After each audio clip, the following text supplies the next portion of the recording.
thought we see resilience as important in any sector, and the pandemic forced the majority of sectors to innovate. And so I wanted to look at the relationship between resilience and successful innovation, and I had an opportunity to examine a program called Boosting Resilience.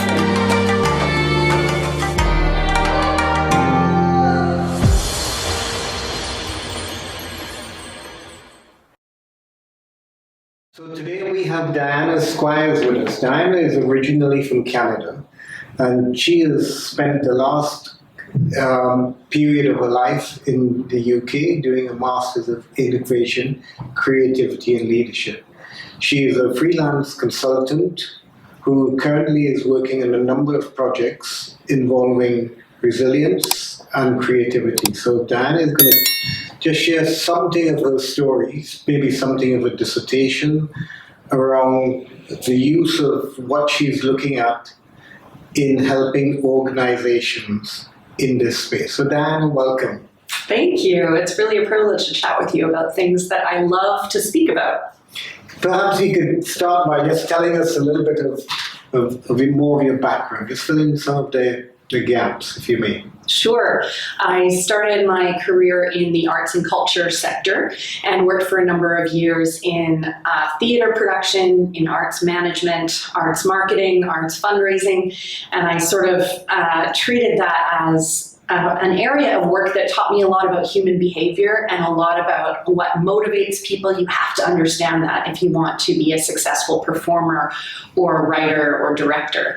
So I channeled that into a wider career. I moved into that storytelling side through marketing and fundraising for the third sector. And then I moved into charity management because I really love social impact and being able to make a difference for people. So I found that all of my experience working in the arts and marketing, fundraising, storytelling, and production management really served me well as a leader and project, like sort of a program delivery kind of specialism. So I'm hoping to do more of that now that I've graduated from my master's degree, which felt so good.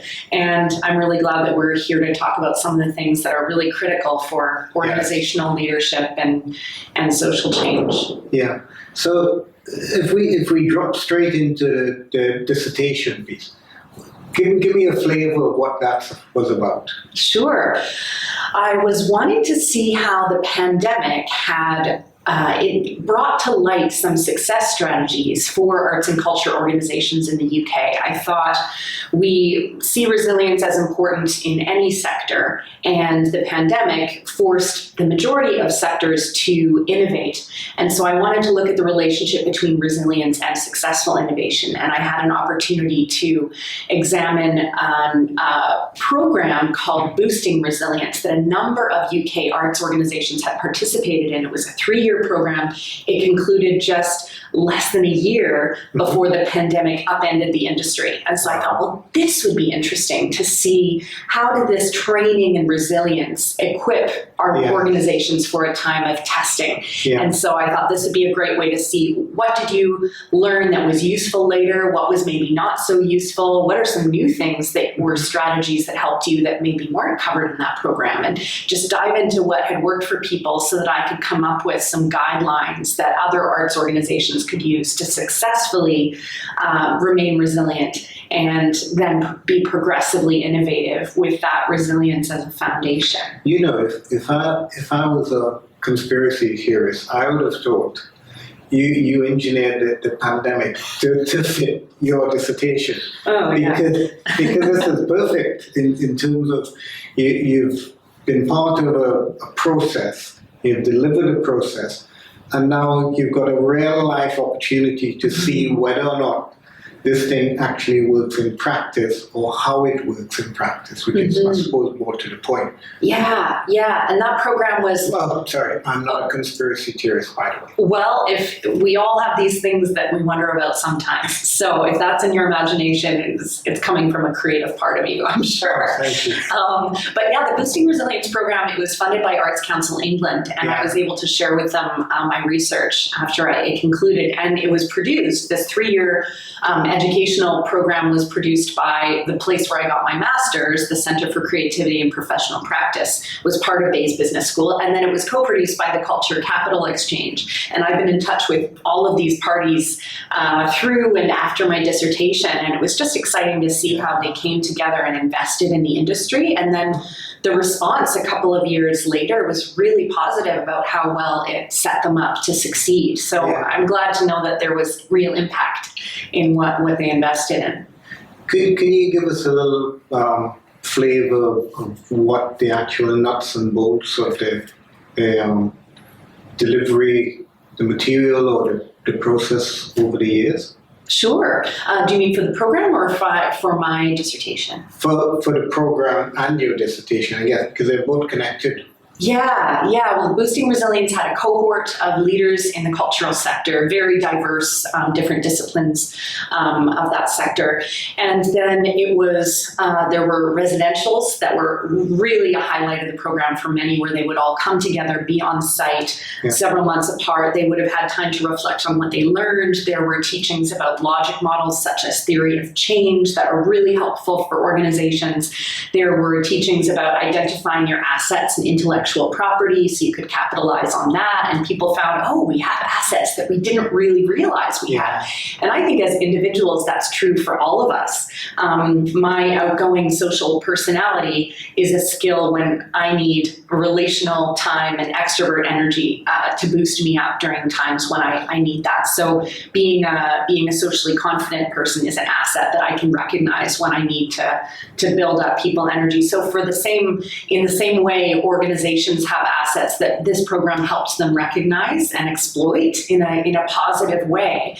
And then I think there was also a lot of teaching about the learning mindset and reflective practice, which also stood these leaders in good stead during a time of testing. So those were the sorts of things that they learned. And in my dissertation then, I interviewed these leaders and said, what have you held on to? What was most memorable? What were the things that didn't help you as much? And then just hearing their success stories of adapting and innovating, reinventing their organizations really during the pandemic, and reflecting on, have they felt like resilient leaders? What were their successes? What were things they might have done differently? Just unpacking all of that. And they said it was really helpful for them even to have that interview with me, because it helped them revisit what has helped me get here, and just how worthwhile it was to invest in themselves with a training program like that. So some of the things they talked about were a lot of common threads that I drew together into the conclusion of my dissertation, which was a set of guidelines for organizational resilience and innovation, particularly in the arts sector. Although when I've done presenting on it and equipping others since my dissertation, I've seen a lot of applicability and transferability to other sectors as well, which has been exciting to see. Was there anything in particular that is more relevant to the arts sector? I think there were the research, when I did the literature review, desk research, there was a lot of naming of the fact that there was some resistance to innovate in the arts sector, which can be a bit of a sensitive topic, but it's worth naming that there was sort of a suspicion of digital, or a bit of a commitment more to what we want to do as opposed to who we're trying to reach, and what does our audience want versus what are we excited about producing. So some of those disconnects ended up being hindrances during the pandemic, and had been hindrances already, but it really was magnified at that time. And so part of my research was to unpick what has that resistance been about? And part of it is the limitations of funding, the expectations of those who are funding these organizations, the sort of burnout rate, the lack of time, lack of resources. So there's certainly no judgment on an organization finding radical innovation beyond their reach. And so one of the things that I came out with in my list of guidelines was to embrace the idea of risk and to embrace the prospect of failure. That there are certainly in the corporate world where they are not as hard up for resources, they say, well, failure is a step on your way to success. You learned so much from that. We should embrace that. And that can be harder when you feel like there's this limited grant funding and what they want you to do, or you think, well, we financially can't afford a failed project. But one of the interviewees talked about having a risk register and having sort of finances set aside, even a modest amount for incremental innovation or things that are a little more brave that might fail. And then those reflective practices afterwards, learning and reflection was woven all through my list of practices. I kind of treated that as a special one that really flows in and out of everything. And they said through reflection, you can take a lot of value from a failed project. And even I think going back to your funders and saying, here was what was successful and how we grew from that failure. And I think even Arts Council England, when I circled back to them, they say, we think that's okay. Yes. We really, we can see that that's inevitable, that can be valuable to fail, and so it needs to be reframed. And the innovation leader at Arts Council said they really appreciated how my project named that and made it a positive thing. So instead of saying, be okay with failure or, be at peace with the idea of risk and failure, my final practice list said embrace failure and risk. And I think that's important because we have to see it as a positive thing. We have to see it as our friend and not this enemy that we learn to sort of sit at the same table as awkwardly, but tolerate. We actually embrace it and see everything that failure can do for us. So just to delve down a bit into that, so there's the failure aspect, but there's also the aspect in which you're saying, well, or I may say to you, Diana, I'm not the master of my own fate.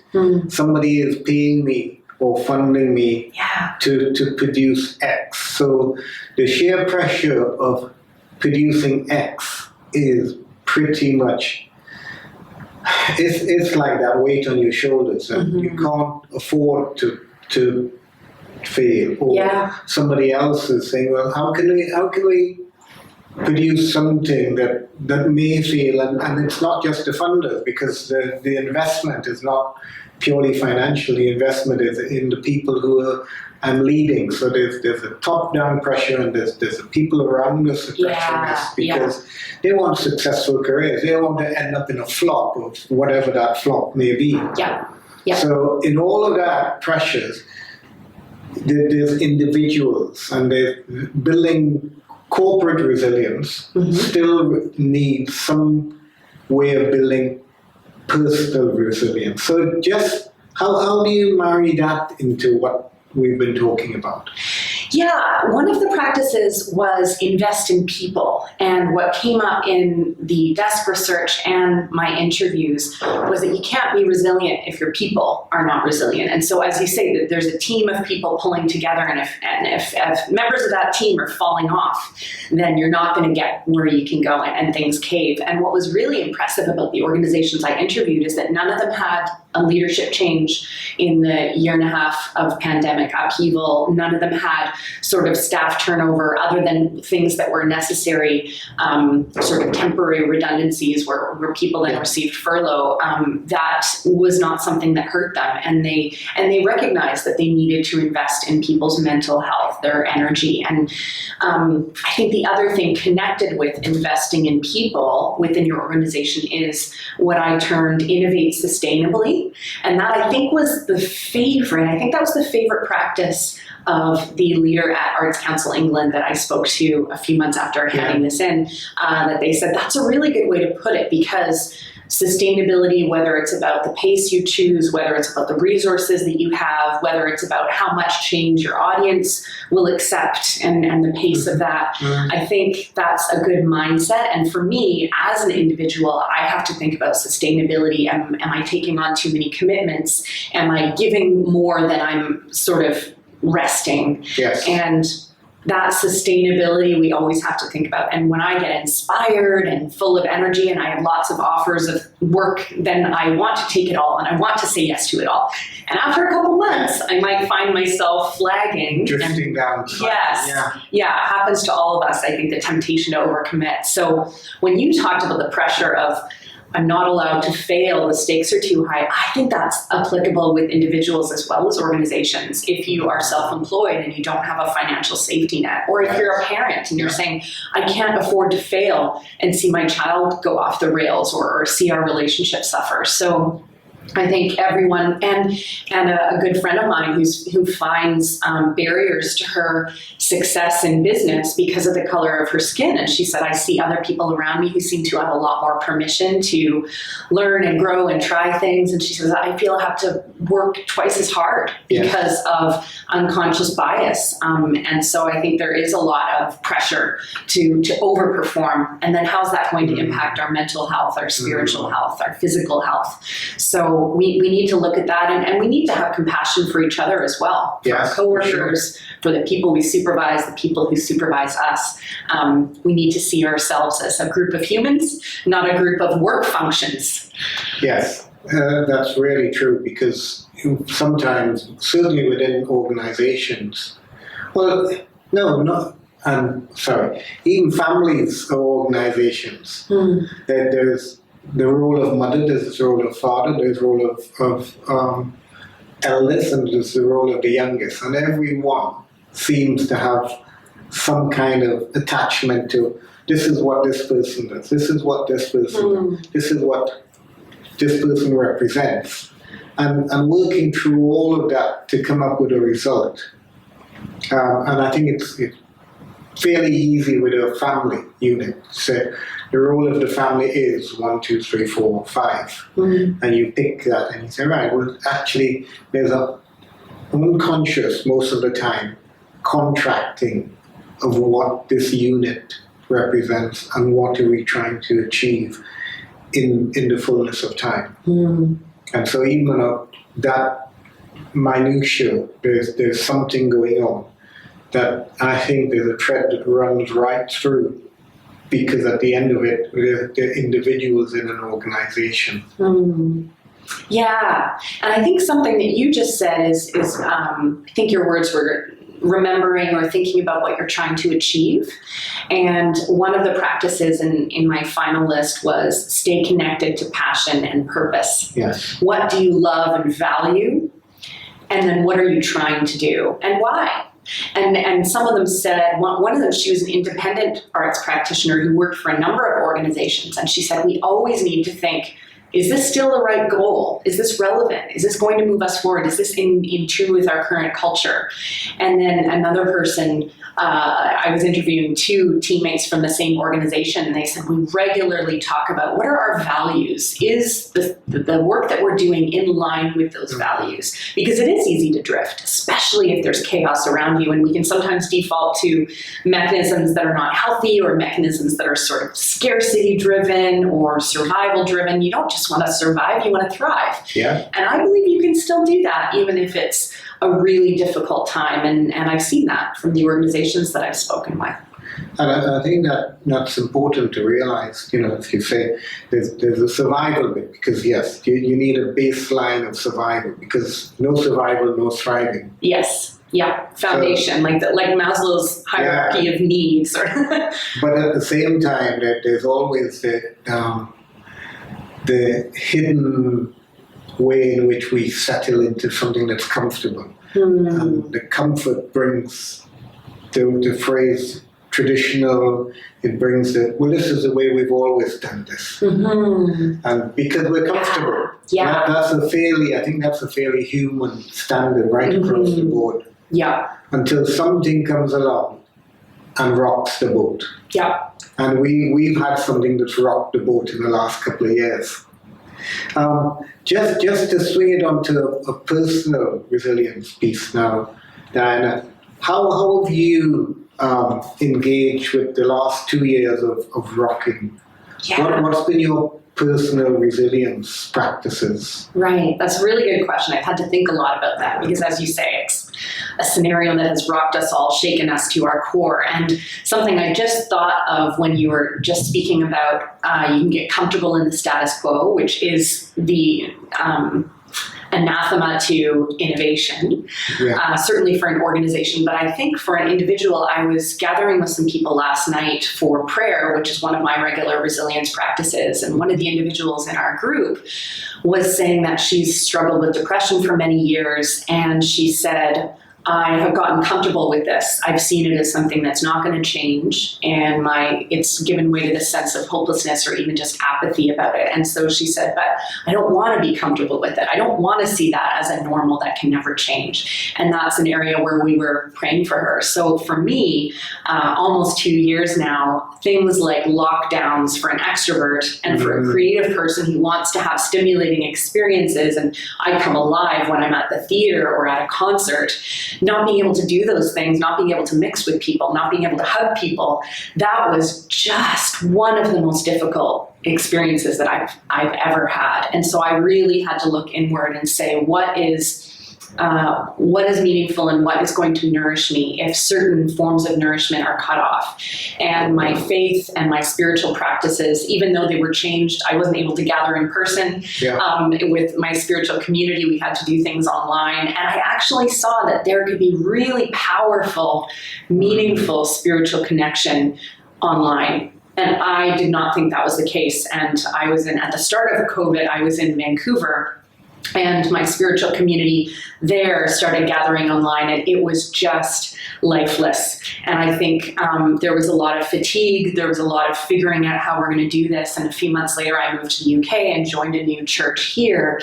And their approach to online gathering, there was something just different about it, or different about their level of serenity or perhaps creativity. And I found that even though it wasn't the way I like to do anything at home in front of a screen, it was still very powerful and very nourishing to me. And people reached out to me. They sent me care packages. They introduced me. They said, hey, there's someone that I think you'd get along with and you could go for walks during lockdown. And so I would go for a walk with a new friend. We were both extroverts. We were dying to talk. And so we got together for 3 hours of nonstop talking, and we would see interesting parts of London. We'd walk past palaces. We did a street art graffiti walking tour of Shoreditch. We went to the River Lee. Is it Lee or Lay? The river? I think it's Lee. Okay. Taking pictures of canal boats and that sort of thing. And I thought, well, this is creative stimulation. It's all I can get, so I'll take it. And then I'll reframe this. I'll say, this is not a time of suffering. This is a time of learning. This is a time of being stretched and learning adaptability, learning tenacity, learning resilience. So I said, if this is going to happen, I'm going to get my master's, and I'm going to find things to be thankful for, and I'm going to be changed as a person. I think I was. Yeah. So there's a lot that you said there that I think people can relate to. Firstly, to come back to the spiritual aspects of it. So it's like, I guess when I hear you say that, is that you're digging deeper into that well. That well that you value originally in some form or fashion, some way of being, some way of doing, and it's finding a different process but digging in the same well and coming up with something that's fresh and original. But I don't want to put words in your mouth, but it's like, this is deeper now. Yeah. There's a deepening of something, and I think that's important for us as we move forward, that there's a spiritual aspect of resilience, which is actually not talked about a lot. No. For whatever reason. But there is that connection with something of spirit. And then it's really interesting for someone who is, so I tend to be more 50-50 in terms of introvert, extrovert, and where I get my energy from. So I can manage that in a different way. You're an ambivert. That's what some people call it. Yeah, I'm not ambidextrous, but that's a different story. And to see, even for someone who is at this, perhaps, I guess, in my view of who you are, on one end of the spectrum of extroversion and needing the energy, that you can take a non-traditional, non-natural to you medium and work in that, and out of that struggle of finding within, you come up with new friends. Yeah. And then in the process of finding new friends, you're going, oh, look, that's a canal boat. And maybe if, I don't know whether you took pictures or you took drawings, and you can lie on the ground and look up at it, you can, whatever you do in it, and find different angles and different perspectives on it. Yeah, and you can do that with your physical surroundings, and you can do that with your circumstances as well. Yeah. Shifting your perspective can really change a negative to a positive. Yeah. And you can see an opportunity that you didn't otherwise see if you reframe how you're looking at something, which I had to do a lot. I was tempted to feel sorry for myself. I was tempted to feel angry at how things were handled, or by people in my community behaving in a way that I felt was making the situation worse. You can sit in judgment and resentment, or you can sit in faith and gratitude. And it's always a spiritual discipline for me to take off the mindsets that are not helpful and to really lean into and cling to truths that are helpful. That's a daily practice. Yeah. If I neglect it, I go right down to the negative, unfortunately. So is that part of the way you brought up in childhood in terms of not just the spiritual practice? Let me rephrase that, because I have to be careful. If it is a spiritual practice, or at least as for me it is, the concept of gratitude. The idea that here's the 5 things I'm grateful for. I'm grateful that I have a chair that can take my weight. I'm grateful that the room is warm. I'm grateful to have a friend I can chat to. Yeah. Whatever it is. And sometimes you have to dig harder, you have to search further to find these things.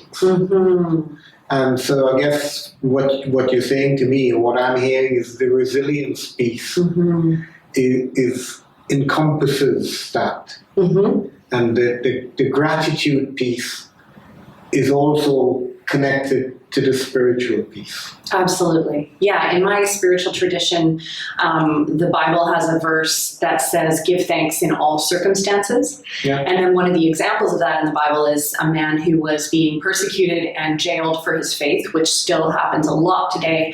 A lot of countries, Christians are tortured and imprisoned for their faith. And this man and the others that he was in prison with, they were singing in prison. Yeah. And the guards were saying, what? And so they had found a way to be thankful even in adverse circumstances. And I think, well, I've never had something quite that awful, so I should be able to find things to be thankful for. And my mother, when I would be in sort of a despairing mentality, my mom, whose faith really inspires me, she would quote another Bible verse which says, take every thought captive. Which is such a fascinating way to think about our thoughts, because they really can run wild. Yeah. It's a common expression, letting your thoughts run wild.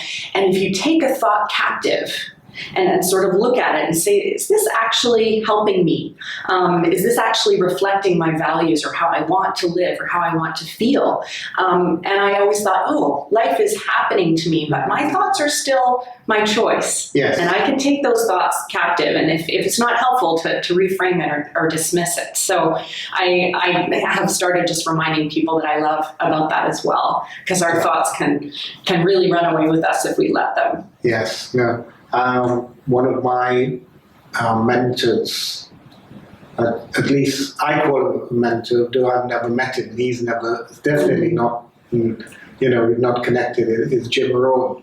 And Jim Rohn years ago taught me this practice, and he said, if somebody says something nasty to you, for example, you take it and you hold it, and you go, oh, that's interesting. Tell me more. Where did you get that from? Curiosity. Why did you think that? Exactly. So you use a curiosity piece to hold whatever the initial thought would come. And think, well, I don't have to take the thought that he says Johnson is whatever Johnson is. Yeah. And if I follow that in the way you describe, taking it captive, or at least holding it at a distance so that I can see it. Yeah. And say, okay, I don't agree with it. Maybe you can tell me more. How did you come to that conclusion? And it diffuses some of the immediate fight or flight response that we all are subject to. Yeah. Yeah, because alternatively, your thoughts might be holding you captive. Whether it's someone you can't forgive or criticism that you can't shake, it really is choosing, do I want to be mastered by this? Or do I want to, as you said, separate it from myself and look at it and not see it as something that has to be carried around with me? Yeah. I am wondering, in terms of where we've been talking, so we've moved from an organizational perspective to a personal perspective of resilience. How do you translate it back into the org now? The last few minutes of what we've been talking about. Yeah, I think definitely when we talked about being true to or remembering, staying connected to your passion and purpose, that is extremely important in my life. And I can see a big difference in my thriving when I am doing things that are connected to my deepest values. And I think right now, because I'm in a situation of having recently finished a master's degree, doing freelance contracts, considering the prospect of doing one full-time job, or maybe combining that, I'm looking for additional work. And as I do that, I'm thinking, I don't want to just work anywhere. I want to work at an organization where there's compatibility in values. And I think if we do that, if we think we're passionate about our work, then the way that we feel at work and after work is different. The energy that sustains us is different. The relationships we have with our colleagues will be different. And so if I take that into my work, and if I only do work that really reflects who I am, reflects how I want to live, and I have a sense of mission in it, organizations that are on mission will do better. And I think employees that are on mission are also going to do their best work. I'm giving a presentation next week about helping employees to thrive and enhance their performance. And you can be, you can overemphasize high performance and really burn people out, or you can inspire people to performance and bring people with a sense of unity and collective buy-in, so that it's not performance from a capitalist view or this sort of hamster wheel exhausting sort of pursuit, relentless pursuit of performance, but it can be, let's all be our best. Let's be running after something we're excited about. Let's be using every moment at work to do things that are lasting, to do things that are impactful, to do things that inspire those around us. That's the way I work. And that's the sorts of people I want to work with, the sort of organizations I work for, is that connection and passion and vision and a mission that is in tune with its community. That's how we're going to have impact. That's what I want to do. I don't just want to show up and get paid and then just count the hours and go home. I want to feel like what I'm doing matters, and it's going to matter a year from now and 10 years from now. So and hopefully impact people beyond me. There might be impacts that I'm not going to see. Sometimes I've heard from someone 20 years later or 10 years later of this thing that you did or this conversation that we had has had a ripple effect in my success. I think, wow, thank goodness I got to learn that and hear it. And there are things we're probably not hearing all the time about how our work has impacted people in ways we didn't expect. So let's work in that way. Let's strive to do that. I think it's key what you said. For me, as you're speaking now, is that sometimes, you say you're talking about values, you're talking about passion, and sometimes those, a bit like a gas stove, it just turns down slightly, so it's not full flame, it's kind of like simmering. And most of the simmering is based on things that we can't control. So the stuff that, like say the last 2 years, or the fact that, there are a few more challenges along the way. We might have health issues along the way. And all of those things seem to compete with the flame that wants to flicker, to get beyond the flicker. And so you're saying that there's a way of getting this flame to ignite again. And as you did the conjoint, then you get something that burns, because 2 + 2 is not 4. It's not an additive, it's multiplication. And the last piece I get from that is that it's not multiplication to build the org, it's multiplication that goes outwards.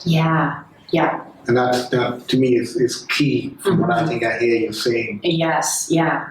And not to mix metaphors, but to add and build on that metaphor of the gas stove. There's an award-winning musician that I'm proud to call a close friend, and she is a Christian, and she sometimes has that sense of a spiritual inspiration of a particular word or a particular direction that then she gives shape to her decision. So she was wanting to put her music career on hold for a year based on different personal circumstances. And she said, the word that I'm getting as I pray about what this coming year will be about, she said, the word is fallow.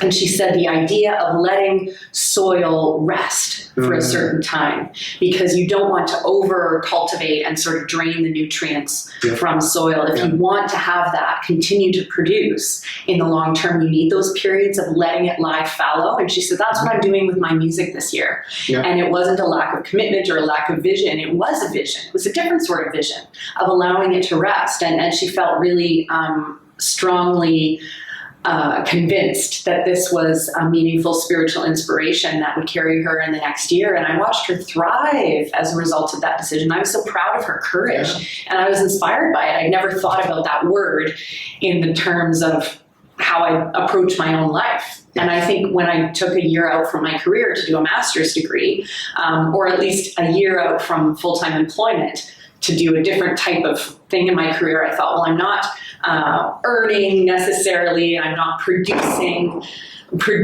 in a wider sense, but this is a fallow time that will actually see my soil be hopefully more fruitful afterwards. So now that I'm out of the university bubble and into the fully employable kind of world, I'll see what harvest I can expect. I know when you say the word fallow, one of the books I was reading recently was by an author called Catherine May, who talks about it in terms of wintering. Yes, I love that. Wintering is a verb. Wintering is a verb. It is not a place of enduring the cold that most people don't like. I actually like winter, but that's one of my quirks. But for most people, it'd be like winter is something I have to endure. And I think if you change your perspective, winter is that fallow period. And if you think of frost, the frost that breaks the soil up allows aeration of soil. It allows nutrition to get further in. It allows when the spring comes, the worms that do the work can get deeper in. So wintering is to me a really important concept in terms of resilience. Those are things I did not know. Don't have enough scientific knowledge in my arsenal. So thank you. I like that image. The other piece I come at it from is in terms of the fitness aspect. So I do a regular, I call it a 5K shuffle, because there's no personal best you will see anywhere in this. It is my personal best, but it is what it is. But I'm looking at it from a research perspective, and the guys who, in the performance piece, keep saying, hey, you can push. And so there's progressive overload is what they're aiming for to get to the Olympics. But it's not the progressive overload that matters, it's the rest piece. But because if you don't rest enough, there's no recovery of your muscles to take the overload as it comes. So a lot of the times, the guys who haven't got that yet either burn out or break something beyond what is recoverable. So the fine tuning of it is finding the rest piece. Looking at things like your heart rate variability is one way of doing it. It says, okay, you've got this rest, now you're ready for the next bit. But understanding that rest is key. Yeah. And I'm sure you would know rest doesn't mean stop. I can't imagine you stopping. I don't like to stop. But sometimes resting means doing different things. Exactly. Thinking, doing different things, and exploring different avenues. And when you do, then you come back out of your wintering, out of your fallowing periods, with new ways of doing and new pieces that you can enjoy together as you move forward. Yeah, that's a good way to see it. So it's really fascinating to hear something of your work. Is there something else you'd like to share about your pieces on resilience? I think the 12 practices that were the culmination of this work are things that I'm hoping to teach more about. Yeah. So developing and offering workshops on that, and I would love to speak more with anyone who'd like to explore that for their organization, either to bring together a few employees or just do some one-on-one exploration of that. So I think this final research capstone project of my master's was a labor of love. I enjoyed every moment of it. I joke that the only part I didn't enjoy was doing the table of contents, but it's a subject I'm so passionate about, and I've really seen a lot of positive response and impact thus far from my research and presenting it and sharing it. So I would love to do more of that, and anyone who wants to dig into that topic should definitely get in touch. And where would people find you, Diana? Yeah, so social media wise, socially they can connect with me on LinkedIn or Twitter, Diana Squires. Diana has one N. Squires is like the knights and their squires. So LinkedIn, Twitter, email, of course, dsquires@live.ca. I think you're going to share those links. We will do, yes. Definitely. Perfect. Yeah, so any of those ways of connecting I would welcome, and just have a conversation, have a coffee, have a Zoom, and see what the opportunities are. Excellent. Diana, it's been a pleasure. Oh, you as well. Really important topics to speak about, so thank you for the invitation. Thank you.